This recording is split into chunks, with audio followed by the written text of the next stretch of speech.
L'air était lourd, saturé de l'odeur de l'asphalte mouillé par la pluie, une note métallique qui s'accrochait au fond de la gorge. Le réverbère clignotait au-dessus, projetant des ombres déchiquetées sur le trottoir fissuré. Un groupe de silhouettes s'entassait sous la lumière, leurs rires acérés comme des éclats de verre transperçant la nuit. Tu te tenais juste à la lisière du halo lumineux, les mains enfoncées dans les poches, sentant le poids de leurs mots sans les entendre distinctement. Ils ne parlaient pas encore de toi, mais l'instinct était là, primal, insistant, murmurant que tu étais l'étranger, celui qui n'avait pas sa place. Ton pouls s'accéléra, non pas de peur, mais d'autre chose, quelque chose de plus brûlant, qui te serrait la poitrine et crispait tes poings. C'était un moment que tu avais déjà vécu, peut-être pas sous un réverbère, peut-être pas sous la pluie, mais quelque part, des ricanements en classe, un regard en coin lors d'une soirée, un commentaire laissé sans réponse dans un groupe de discussion. Les détails s'estompaient, mais la sensation, elle, restait intacte. Cette piqûre d'être vu, jugé et trouvé insuffisant. Pourtant, alors que tu te tenais là, quelque chose bougea en toi. Une pensée spontanée jaillit comme une étincelle dans l'obscurité. Et si leur rire n'avait pas d'importance? Et si tu pouvais te tenir au centre de ce cercle de lumière, non pas comme une cible, mais comme quelque chose d'intouchable, quelque chose qu'ils ne pourraient jamais atteindre? La pluie s'intensifia, martelant ta capuche, chaque goutte un rappel froid de l'indifférence du monde. Tu détournas le regard du groupe, leur voix s'effaçant dans le sifflement de l'orage, mais la question persistait, gagnant en force à chaque pas que tu faisais dans l'obscurité. Comment devenir inattaquable? Pas seulement en cet instant, mais à chaque moment qui suivrait quand le monde semblerait déterminé à t'écraser? La réponse ne résidait ni dans la fuite ni dans la dissimulation. Elle était ailleurs, dans quelque chose de plus profond, forgé dans le feu et le temps. Quelque chose que tu pourrais construire si tu osais commencer. Le monde ne pardonne pas facilement. Il observe, il jauge, il rit. Depuis toujours, les rires ont été une arme, subtile mais tranchante, capable de réduire quelqu'un à une ombre de lui-même. Mais pourquoi? Pourquoi cette pulsion humaine de pointer du doigt, de moquer, de rabaisser? La réponse n'est pas dans la cruauté pure, mais dans quelque chose de plus ancien, de plus enraciné. Les anthropologues nous disent que les groupes humains, dès les premières tribus, utilisaient l'exclusion sociale pour maintenir l'ordre. Moquer, c'était marquer les frontières entre ceux qui appartiennent et ceux qui n'appartiennent pas. Une étude fascinante de l'Université de Californie, publiée en 2018, a montré que les rires moqueurs activent les mêmes zones du cerveau que la récompense. Se moquer de quelqu'un, c'est se sentir supérieur même pour un instant. Mais toi là, dans l'ombre du réverbère, ou peut-être dans un bureau où les murmures te suivent, ou sur un écran où les commentaires s'accumulent comme des pierres, tu n'es pas condamné à rester la cible. Devenir inattaquable, ce n'est pas devenir insensible ou invisible. C'est l'art de transformer le regard des autres en un miroir qui reflète leurs propres failles, pas les tiennes. Pense à une armure, pas celle des chevaliers d'antan, mais une armure moderne, tissée de confiance, de clarté et d'une force intérieure qui ne vacille pas. Imagine un gratte-ciel de verre trempé. Les tempêtes le frappent, mais il reste debout inébranlable, captant la lumière au lieu de la fuir. Alors comment commence-t-on? La première couche, c'est de comprendre que la moquerie n'est pas personnelle. Elle est un réflexe, un mécanisme social aussi vieux que l'humanité. Les gens se moquent pour se protéger, pour détourner l'attention de leurs propres insécurités. Une étude de psychologie sociale de 2020 a révélé que 68% des personnes qui critiquent ou ridiculisent les autres le font pour compenser un sentiment d'infériorité. Ce n'est pas toi qu'ils visent, pas vraiment. C'est ce que tu représentes, une différence, une audace, une singularité qu'ils ne savent pas gérer. Et si tu pouvais retourner cette arme contre eux, pas avec des mots ou des poings, mais avec quelque chose de bien plus puissant, une présence qui désarme, qui rend leurs flèches inutiles. Pense à quelqu'un comme Muhammad Ali.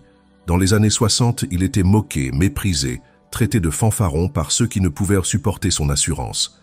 Mais Ali ne se contentait pas de répondre aux insultes, il les transcendait. Il dansait sur le ring, il parlait avec une poésie qui désarçonnait, il devenait plus grand que les rires. Il était inattaquable, non pas parce qu'il était parfait, mais parce qu'il avait transformé ses failles en force. Et si tu pouvais faire de même, pas sur un ring, mais dans ta vie, dans ton propre cercle de lumière, tu es là, au cœur d'un moment où tout semble converger vers toi. La pièce est bruyante, saturée de voix qui se chevauchent, de rires qui ricochent comme des balles perdues. Tu sens la chaleur de ton propre souffle, rapide, presque douloureux, alors que tu essaies de rester impassible. Les regards te frôlent, certains curieux, d'autres narquois, et chaque mot prononcé semble porter une double intention.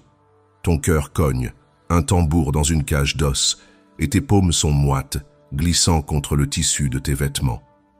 Tu veux disparaître, mais tu es cloué sur place, comme si le sol lui-même te retenait. Maintenant, change de perspective. Tu n'es plus la proie, tu es le centre, celui qui attire les regards, non pas par faiblesse, mais par magnétisme. Tu te tiens droit, les épaules ouvertes, le menton légèrement relevé. Les rires continuent, mais ils glissent sur toi comme l'eau sur une vitre. Tu entends chaque mot, mais ils ne t'atteignent pas. Pourquoi? Parce que tu as appris à écouter autre chose, la voix intérieure, celle qui te rappelle qui tu es, ce que tu vaux, ce que tu portes en toi. C'est une sensation presque physique, comme un courant chaud qui remonte le long de ta colonne vertébrale, une armure invisible qui se forme à chaque inspiration. Compare cela à notre monde moderne où tout est amplifié. Les moqueries ne viennent plus seulement des cercles d'amis ou des collègues, elles jaillissent des écrans, des réseaux sociaux, des commentaires anonymes qui s'accumulent comme des orages. Une étude de 2023 a montré que 41% des utilisateurs de plateformes comme X ont déjà été victimes de harcèlement en ligne, souvent sous forme de moqueries publiques. Mais dans ce chaos numérique, tu peux choisir de ne pas être une victime. Tu peux apprendre à naviguer dans cette tempête, à tenir la barre, à devenir un phare plutôt qu'un radeau ballotté par les vagues. Tu es là au milieu du tumulte et tu découvres quelque chose. La moquerie n'a de pouvoir que celui que tu lui donnes. Quand tu te tiens dans cette vérité, les rires deviennent des murmures, les murmures deviennent du bruit, et le bruit devient silence. Tu es inattaquable non pas parce que tu es parfait, mais parce que tu as choisi de ne plus jouer leur jeu. Et si la moquerie, cette arme que tu redoutes, était en réalité un miroir? Pas un miroir qui reflète ta valeur, mais celle de ceux qui te visent. Voici le fait le plus dérangeant, celui qui renverse tout ce que tu croyais savoir. Les gens qui se moquent de toi ne le font pas parce que tu es faible, mais parce que tu es une menace. Une étude de l'université de Cambridge, publiée en 2021, a révélé que les individus les plus souvent moqués dans un groupe sont ceux qui sortent du lot, ceux qui incarnent une différence, que ce soit par leur ambition, leur créativité, ou simplement leur refus de se conformer. Tu es moqué, non pas parce que tu es moins, mais parce que tu es plus. Cette idée est troublante, presque inconfortable. Elle défie l'instinct qui te pousse à te replier, à te cacher, à te fondre dans la masse. Pendant des années, on t'a fait croire que les rires étaient une condamnation, une preuve que tu ne méritais pas ta place. Mais les données disent autre chose. Les moqueries sont un signal, un indicateur brut que tu déranges l'ordre établi. Pense à Galilée, ridiculisé pour avoir affirmé que la Terre tournait autour du Soleil, ou à Frida Kahlo, moquée pour son style excentrique avant d'être célébrée comme une icône. Les rires étaient leur carburant, pas leur prison. Mais pourquoi est-ce si difficile à accepter? Parce que la moquerie touche une corde sensible, une peur universelle, celle de ne pas être accepté. Le psychologue Carl Jung parlait de l'ombre, cette part de nous qui craint le rejet et cherche à se conformer à tout prix. Quand les autres se moquent, ils appuient sur cette blessure et c'est là que réside leur pouvoir. Mais voici la vérité brutale. Tu ne seras jamais accepté par tout le monde. Et c'est une bonne chose, car chercher l'approbation universelle, c'est renoncer à ce qui te rend unique. Alors comment devenir inattaquable? En embrassant cette différence, en la transformant en une force. Prends l'exemple de Malala Yousafzai. À 15 ans, elle était moquée, menacée, attaquée pour son combat pour l'éducation des filles. Mais elle a transformé chaque insulte en un cri de guerre. Elle n'a pas cherché à plaire, elle a cherché à être vraie. Et aujourd'hui, son nom résonne comme un symbole d'invincibilité. La question n'est pas « pourquoi se moque-t-il ?» mais Que vais-je faire de cette énergie? Pour comprendre pourquoi la moquerie est si universelle, il faut plonger dans l'histoire et la culture. Depuis les sociétés tribales jusqu'aux arènes numériques d'aujourd'hui, les humains ont toujours utilisé le ridicule comme un outil de contrôle social. Dans la Grèce antique, les comédies d'Aristophane se moquaient des puissants pour les ramener à leur place, mais elles ciblaient aussi les excentriques, les penseurs, ceux qui défiaient les normes. Au Moyen-Âge, les bouffons de cour utilisaient l'humour pour dire des vérités que personne d'autre n'osait, mais ils étaient aussi les premiers à être châtiés quand leur plaisanterie allait de trop loin. La moquerie a toujours été une danse entre pouvoir et vulnérabilité. Mais pourquoi ce besoin persiste-t-il dans notre monde hyper connecté? La réponse réside dans la psychologie de groupe. Les sociologues parlent de cohésion sociale. Les groupes se renforcent en identifiant un autre à rejeter. Dans une étude de 2019, des chercheurs de l'Université de Chicago ont montré que les groupes les plus instables, ceux où l'appartenance est fragile, sont les plus prompts à ridiculiser les outsiders. C'est une dynamique universelle, visible dans les cours d'école, les bureaux, les forums en ligne. Quand quelqu'un se moque de toi, il ne fait que renforcer sa propre place dans la tribu, souvent au détriment de sa propre authenticité. Compare cela à d'autres contextes. Dans les cultures orientales, comme au Japon, la moquerie publique est moins courante, car l'harmonie sociale est valorisée. Mais même là, la pression de conformité peut être une forme de moquerie silencieuse, où l'exclusion remplace le rire. Partout, le mécanisme est le même, punir la différence pour préserver l'ordre. Pourtant, c'est dans cette différence que réside le progrès. Pense à la Renaissance, où les esprits les plus moqués, Copernic, Léonard de Vinci, ont redéfini le monde. Sur le plan philosophique, devenir inattaquable, c'est embrasser l'idée stoïcienne que l'on ne contrôle que soi-même. Marc Aurèle écrivait « Tu as le pouvoir sur ton esprit, pas sur les événements extérieurs. Réalise cela, et tu trouveras la force. » Les moqueries sont des événements extérieurs, des vents qui soufflent. Devenir inattaquable, c'est apprendre à naviguer dans ces vents, à les utiliser pour avancer plutôt que pour sombrer. Les moqueries laissent des traces, parfois invisibles, parfois profondes. Elles peuvent façonner une vie, pousser quelqu'un à se cacher ou, au contraire, à se révéler. Regarde l'histoire de Steve Jobs. Moqué dans sa jeunesse pour son apparence excentrique et ses idées farfelues, il a transformé ce rejet en une vision qui a redéfini la technologie. Mais pour chaque Steve Jobs, combien se sont éteints sous le poids des rires? Une étude de 2022 a montré que les adolescents victimes de moqueries régulières ont 30% plus de risques de développer des troubles anxieux à l'âge adulte. Le coût est réel, mesurable, humain. Pourtant, l'héritage de la moquerie ne se limite pas à la douleur. Elle peut être un catalyseur, une forge, où se façonne la résilience. Dans le monde moderne, on voit cet héritage dans les mouvements qui repoussent les normes oppressives. Les activistes queer, les défenseurs des droits des minorités, les artistes qui osent défier les conventions, tous ont transformé la moquerie en carburant. Le hashtag Own Your Narrative, populaire sur X en 2024, en est un exemple. Des milliers de personnes partagent des histoires où elles ont retourné les rires contre leurs détracteurs. La leçon universelle est claire. La moquerie n'est pas une fin, mais un début. Elle te force à te poser les questions essentielles. Qui suis-je? Qu'est-ce que je veux?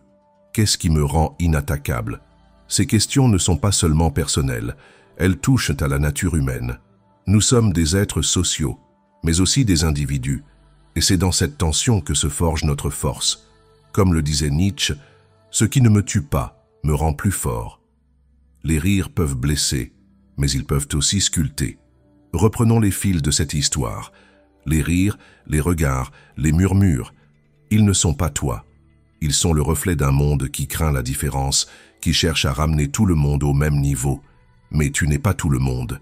Devenir inattaquable, c'est comprendre que ta valeur ne dépend pas de leur approbation, mais de ta capacité à te tenir droit, à avancer, à créer. C'est choisir de danser sous la pluie plutôt que de te cacher de l'orage. Mais cela soulève une question plus large. Et si la moquerie n'était qu'une partie d'un problème plus grand? Et si ce besoin de rabaisser les autres révélait une société qui a peur de l'authenticité? Regarde autour de toi. Les réseaux sociaux récompensent la conformité. Les algorithmes favorisent les contenus qui divisent. Et pourtant, les voix les plus puissantes sont celles qui osent être différentes. Que se passerait-il si nous cessions tous de jouer ce jeu? Si nous choisissions collectivement de célébrer ce qui nous distingue plutôt que de le moquer? Cette réflexion t'appartient maintenant. Comment vas-tu transformer les rires en carburant? Comment vas-tu construire ton armure, non pas pour te cacher, mais pour briller plus fort? Ces questions ne sont que le début. Elles t'emmènent vers d'autres sujets. La résilience, l'authenticité, le courage d'être soi dans un monde qui préfère les copies. Explore-les. Cherche les histoires de ceux qui ont transformé la moquerie en triomphe. Cherche en toi la force qui attend d'être libérée, qui attend. Reviens à cette nuit sous le réverbère. La pluie, les rires, l'ombre qui semblait t'engloutir. Regarde-la maintenant avec des yeux neufs. Ce n'était pas une condamnation, mais une invitation. Une invitation à te lever, à te forger, à devenir inattaquable. Le monde rira toujours, c'est sa nature. Mais tu peux choisir de ne pas être sa victime. Tu peux choisir de te tenir dans la lumière, non pas comme une cible, mais comme un phare. Le message est simple, mais profond. Ta force ne vient pas de l'absence de rire, mais de ta capacité à les transcender. Chaque moquerie est une opportunité, un défi à devenir plus grand, plus vrai, plus toi. Alors, commence aujourd'hui.